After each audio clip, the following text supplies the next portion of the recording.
Novo presidente do Supremo Tribunal Federal, sai Dias Toffoli, entra Luiz Fux.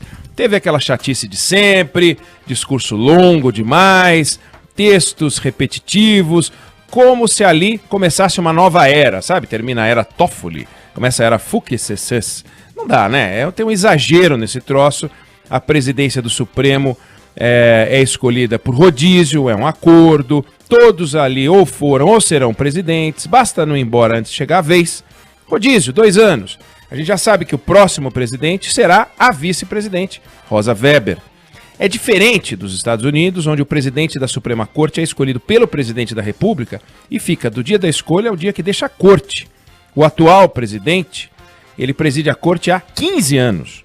O antecessor dele ficou 19 anos presidindo a corte. E o que veio antes dele, Warren Burger, 26 anos. Então, no período em que a Suprema Corte teve 3 presidentes, o Supremo teve 28 e agora toma posse o 29º, rodízio.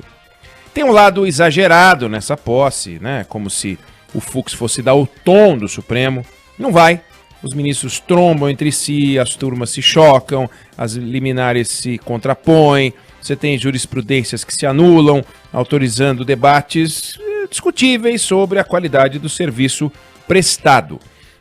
E o que a gente esperaria da alta corte seria um norte claro, uma interpretação única da Constituição, sempre pelo plenário, mas você tem as decisões monocráticas, então temos ali interpretações pessoais, como se cada ministro pudesse e pode, infelizmente, fazer valer a sua própria Constituição. Mas temos um novo presidente. O Fux fez um discurso bem mais interessante do que a maioria das pessoas esperava. E dentro desse discurso que o Fux fez, bem interessante, reafirmo, eu queria destacar um ponto, que foi um puxão de orelha que ele deu no Congresso Nacional na frente do Rodrigo Maia e do Davi Alcolumbre. E o puxão de orelha foi quando ele falou do ativismo judiciário, do ativismo do STF. Primeiro, dizendo para os congressistas que eles é que têm que acabar com isso. E depois avisando que, se eles não acabarem, vai continuar. Qual é o ponto? A Constituição brasileira travou o funcionamento do Executivo e do Legislativo porque tudo tem que ser PEC. Então, o projeto de lei virou produto de segunda classe. Você quer fazer reforma Previdência? PEC. Impostos? PEC. Reforma administrativa? PEC. Isso para coisas importantes. Mas você quer discutir a admissão de estrangeiros nas universidades? PEC. Você quer liberar tributos para DVD, Blu-ray, aquelas coisas que existiam e ainda existem? PEC. Falar sobre radioisótopo? PEC. Então, foi uma confusão. Pior, os constituintes deram um bote no Executivo e no Legislativo, travando o trabalho de cada um, mas não fez o mesmo, né? Não fizeram o mesmo com o Judiciário, que tem uma autoridade maior do que a que tinha antes. Então, os juízes passaram a mandar mais do que os políticos. Embora você tenha ali o artigo 2º da Carta falando em independência e harmonia, o Judiciário é livre para agir, o Ministério Público também, já o Executivo e o Legislativo não, a gente já falou disso várias vezes. Aí quando o ativismo judicial passou a surgir com mais força, principalmente depois das nomeações do Lula e da Dilma, entre as quais a do Luiz Fux, o desequilíbrio ficou evidente. É o Judiciário que se mete muito. E isso acontece num caldo de cultura um pouco mais complicada do que só denunciar o ativismo. A gente tem um legislativo que até para organizar o país desorganiza, com as leis que são ruins, que são mal escritas, com leis demais e que são contraditórias. As pessoas não sabem que lei seguir, se a nova, se a velha, se a soma das duas, se a soma das duas nos trechos em que elas não se chocam. Então você quer um empréstimo e escuta que a lei manda fazer isso ou aquilo. Daí depois descobre que tem uma outra lei que manda fazer o contrário. Aí você se desentende com o plano de saúde porque ele não autoriza um exame, conforme a lei, e aí descobre que tem uma outra lei que autoriza. Isso acontece na contratação, na demissão, na aposentadoria, tudo. Você comprar um imóvel, dá rolo. E essa instabilidade é um dos motivos que leva o Brasil a estar lá embaixo na lista de competitividade, de bom ambiente para trabalhar, para fazer negócios. E aonde essa confusão vai parar? Poder Judiciário. Aí os juízes são obrigados a dar um entendimento, que muitas vezes é diferente, para demandas iguais, porque cada juiz seguia por uma lei, por um entendimento, por uma percepção. Ou porque entre uma ação e outra, às vezes, surge uma nova lei também. Isso acontece. Da primeira instância, da segunda instância e no topo também acontece. Aí o que o legislativo faz? Ele pega e coloca no final de qualquer lei, revogam-se as disposições em contrário, como se as disposições em contrário fossem revogadas. Agora, quais são as disposições em contrário? Você que tem que descobrir quais são as leis que aquela disposição contraria e, portanto, anula a anterior. Você não tem como saber. Você que se vire para identificar. Aliás, tem uma lei, uma decisão, obrigando o legislativo a dizer quais são as disposições em contrário que a lei muda. E não tem. Até agora esse negócio não funciona.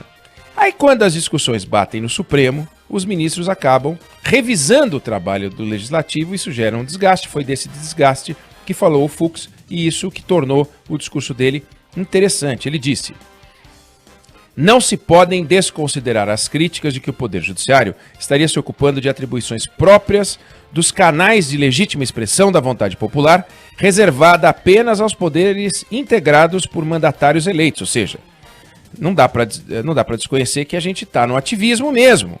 Ele até fala, é comum o emprego de expressões como judicialização da política e ativismo judicial. Ele reconhece. Assistimos o Poder Judiciário, diz ele, ser instado a decidir questões para as quais não dispõe de capacidade institucional. Isso faz o quê, segundo Fux? Cria uma zona de conforto para os agentes políticos. Ou seja, já que vai resolver lá no Supremo, vamos fazer qualquer porcaria de lei? Vamos aprovar uma lei meio mais ou menos? Aí o Fux continua. Em consequência, alguns grupos de poder que não desejam arcar com as consequências de suas decisões. Imagina, isso na frente do Alcolumbre, na frente do Rodrigo Maia, alguns grupos de poder, senhor Rodrigo Maia, senhor Alcolumbre, os senhores, que não querem arcar com as consequências de suas decisões, acabam por permitir a transferência de conflitos de natureza política para o Poder Judiciário. Continua ele. Essa prática tem exposto o Poder Judiciário, em especial o Supremo, a um protagonismo deletério, corroendo a credibilidade dos tribunais em matérias que deveriam ter sido decididas no parlamento. Ou seja, você joga essa batata quente para cá, você joga essa bomba para cá, você joga essa granada para cá, aí a gente resolve essa bagaça, ele não usou essa expressão, e aí nós é que somos do ativismo. Conclama os agentes políticos, aí é ele, né? E os atores do sistema de justiça aqui presentes para darmos um basta na judicialização vulgar e epidêmica em temas e conflitos em que a decisão política é que deve reinar. Importante isso que ele falou. O Fux defendeu devolver à arena política, termo dele, e administrativos, temas que não lhe competem à luz da Constituição. Não lhe, o lhe é o Poder Judiciário. Portanto, nos próximos 2 anos, período em que ele vai ficar à frente do Supremo, será nosso objetivo preservar a dignidade da jurisdição constitucional. A confusão legislativa, a baderna das leis, é um processo de transferência de conflito. É isso que ele está falando. Era de vocês a responsabilidade de resolver, senhor Poder Executivo, senhor Poder Legislativo. Os senhores não resolveram. E em vez de encarar o seu papel, principalmente a crítica vai para o Congresso, os senhores enrolam para não enfrentar as discussões, para não confrontar os lobbies. E aí o que acontece? Adiam os conflitos e eles reaparecem nas demandas judiciais e nas ações civis públicas, toda hora tem uma, que são construídas, redigidas, montadas nesse espaço de ambiguidade, de ausência, de conflito. E é isso que o Fux falou. Pode não servir para muita coisa, eu acho até que não vai servir para muita coisa, porque é aquele recado, né? O Marco Aurélio deu um monte de recado, falou meia hora, falou pelos cotovelos, como sempre fala, mas fica um recado do Fux, está lá, registrado. Ou o Congresso exerce o seu poder na plenitude, e aí é como se ele estivesse aconselhando, solicitando, pedindo, encomendando, mas aí vem uma certa, não é uma ameaça, mas vai o recado. Ou o ativismo judicial vai continuar. De forma que não se espere da gestão Fux uma mudança nesta forma de exercer o poder do Supremo Tribunal Federal, que a gente viu acontecer principalmente depois da chegada do PT ao governo.